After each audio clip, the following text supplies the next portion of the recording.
हमारे गांव के वृद्ध बाबा जी एक कहानी सुनाते थे। बहुत पुरानी बात है। एक राजा ने अपने बहुत बुद्धिमान और चतुर वजीर को बुलाया। वजीर माने मंत्री। मंत्री को बुलाया और उससे कहा, मैं चाहता हूं कि मेरे राज्य में सब सुखी रहें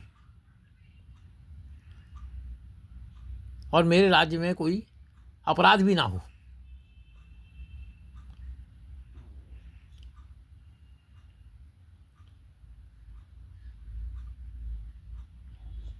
वजीर ने कहा, महाराज, मैं आपको इसका तरीका बताऊंगा, पर मुझे आप 6 महीने का समय दीजिए।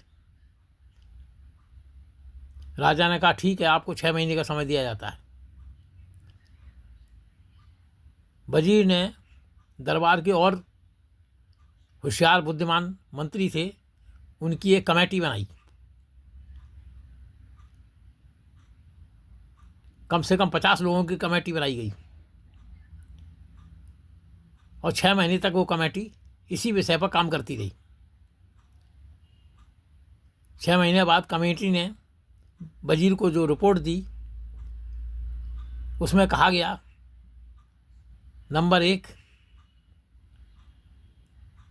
आपके राज्य में जितनी भी संपत्ति है सब राजा की होगी, किसी की निजी संपत्ति नहीं होगी।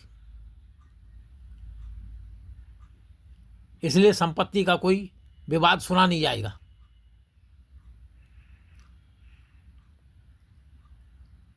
नंबर 2,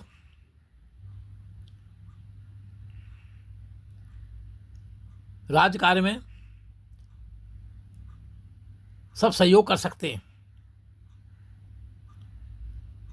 कोई बेरोजगार नहीं रहेगा। जिसको भी काम की ज़रूरत है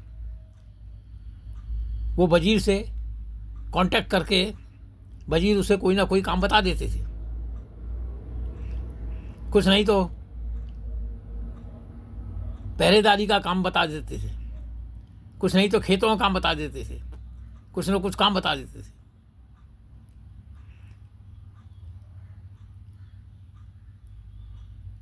और जो राज्य में बुजुर्ग थे उनकी सेवा के लिए बुजुर्ग केंद्र खोले गए, जो राजा के पैसे से चलते थे, और वहाँ पर बुजुर्गों की बहुत सेवा होती थी।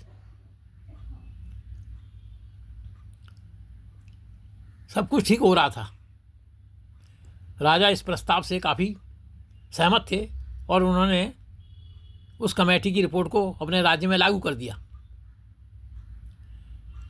परंतु समस्या अपराध की आ रही थी कि अपराध कैसे बंद हो। छोटे मोटे अपराध तो फिर भी हो रहे थे। फिर वजीर ने कहा, हमारे राज्य से थोड़ी दूर एक द्वीप है, बहुत बड़ा द्वीप है, उसमें एक बड़ी जेल बनवाओ। वो द्वीप जो था उसके समुद्र के चारों ओर पानी पानी था, मीलों पानी था।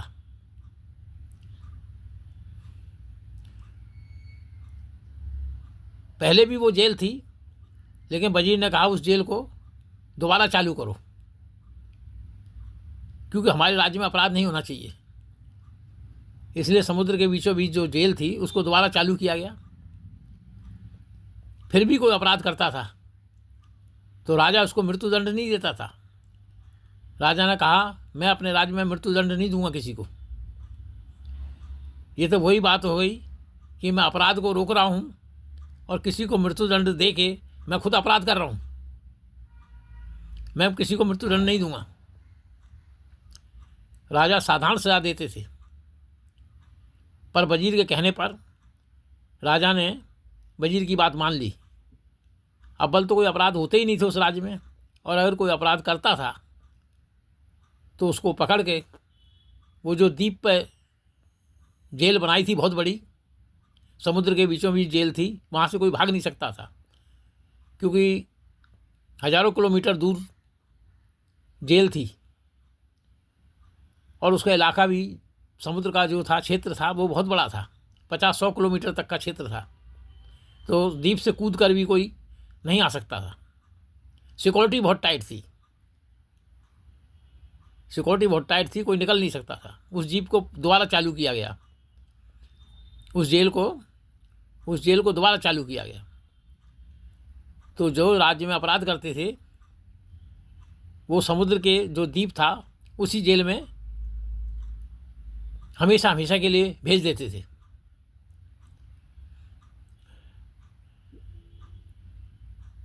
और जो लोग द्वीप जेल में जाकर सुधर जाते थे उसको उसी द्वीप पर, बहुत बड़ा क्षेत्र था, वहीं काम धंधा दे देते थे, वहीं मकान बने हुए थे उसमें रहने को अनुमति दे देते थे, उन्हीं मकान में रहते थे और अपना जीवन यापन करते थे।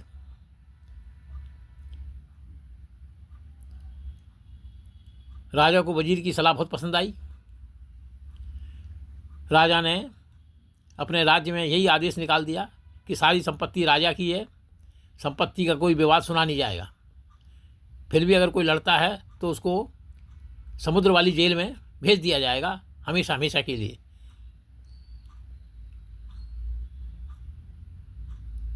उस राज्य में कोई बेरोजगार नहीं रहा, वजीर कोई ना कोई काम बता देते थे, कुछ नहीं तो चौकीदारी का काम देते थे, कुछ नहीं तो खेतों में काम देते थे, कोई ना कोई काम दे देते थे, खाली नहीं बैठता था कोई भी। बुजुर्गों के लिए वृद्ध आश्रम खोल रखे थे, वहाँ बुजुर्गों की खूब सेवा होती थी।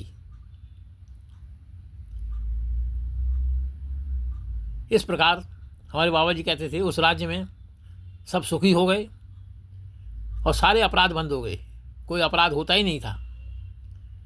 जिसने अपराध किया उसको समुद्र के बीच जो जेल बनी थी उसमें हमेशा हमेशा के लिए भेज देते थे और वहीं बहुत बड़े मकान बने हुए थे, उन्हीं मकानों में सुधर जाने पर रखा जाता था, लेकिन वो राज्य में वापस नहीं आते थे। इस प्रकार राज्य में सुख शांति का वातावरण था। वो जब तक राजा जीवित रहे तब तक वो वातावरण चला और उसके राज्य में सब सुखी थे।